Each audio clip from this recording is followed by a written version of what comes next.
here's a challenge. So I'm an emergency physician. I was trained in emergency medicine in the 1980s. A few things have changed since then. The problem is there's 800 articles published in my field every day. It is not possible to keep up with the amount of evidence. So that means that humans now need augmentation in their decision making using machine learning models or other decision support tools to keep up with the latest science and to deliver the right care at the right time to the right patient. And so I could argue the following. In 5 years, if you as a clinician are not using AI, that will be malpractice because there's otherwise no way you could possibly deliver the right care at the right time. So we have worked quite a lot with generative AI, and to date, there are several problems, as you might imagine. Generative AI is only as good as its training set. And so if you are looking at highly believable medical evidence, you would probably agree training a generative AI on Mayo Clinic curated data, National Library of Medicine data, or the literature of the New England Journal, that might be reasonable. Well, as we know, a whole lot of generative AI at the moment is trained on the public internet.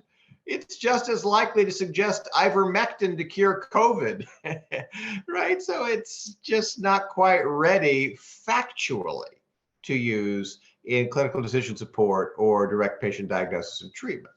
But that being said, where is generative AI helpful today? Well, we know there's a huge amount of administrative burden on clinicians. And generative AI actually does a pretty good job of doing things like writing appeal letters to your payer for a claim that was denied, or filling out a kind of a framework document where then a human can go in, correct the details. So generative AI, certainly at the moment, can significantly reduce human burden. Just don't trust the facts. So Mayo Clinic does something called data behind glass. And let me explain what that is. HIPAA would tell us that you can de-identify a data set by removing 18 identifiers. So the name, the address, the phone number, etc. But what if I have a note? And that note says, this former governor of Massachusetts. Well, that's HIPAA compliant in the sense that there's no name. But I think we would all agree that the bin size of former governors of Massachusetts is pretty small. So that would not be de-identified. So our technique has been to use natural language processing to go into the unstructured text of the medical record, identify the proper nouns, job roles, geographies, familial relationships, and change those. So doing something we call hiding in plain sight. Instead of saying former governor of Massachusetts, it might be changed to this congressperson from West Virginia.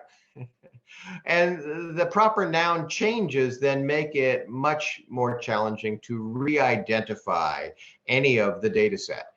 We hired Brad Malin from Vanderbilt, one of the world's experts on DID, and he has declared the Mayo data set 99.6% de-identified. So you have its de-identified multimodal data, then you put it in a secure cloud container, and then you build APIs to it, and then you bring collaborators into subtenancies of the cloud, and they only look at the de-identified data through the APIs and can't take anything with them. And so that multi-layered defense really protects privacy. But in addition to privacy, we also have to have ethical concerns. Ethical concerns can be such things as consent. Maybe even if your data is de-identified and aggregated, you still don't want it used for research. And so this notion of being able to opt out, all of the Mayo Clinic patients have in their consent this capacity to not participate. And then from a regulatory standpoint, you may need to redact, say, data from Europe because of the general data protection rules. So we've done that. And then as you produce these algorithms, you need to be sure that they are going to be useful, fit for purpose, unbiased.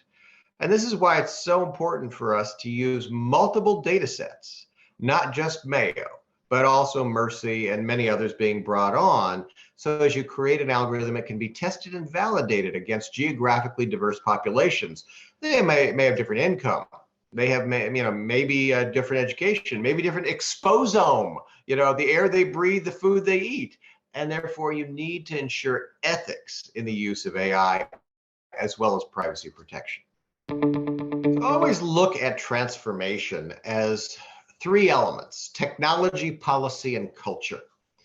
So what has happened over the course of COVID? Well, remote patient monitoring, telemedicine, various types of care delivery in novel settings like the home has wildly accelerated. And it was by a sense of urgency that we had to bring these technologies into more robust deployments because you couldn't go see your doctor in person.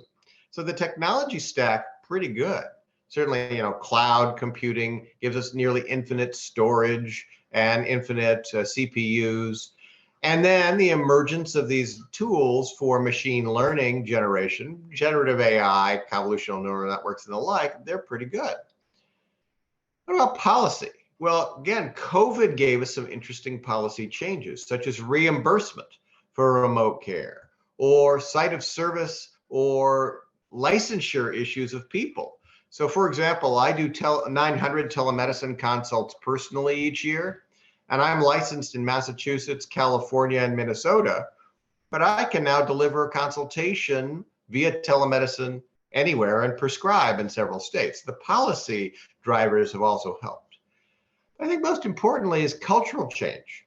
There is an expectation of our patients that we're now going to offer in-home lab testing, in-home consultation, in-home services, including data gathering.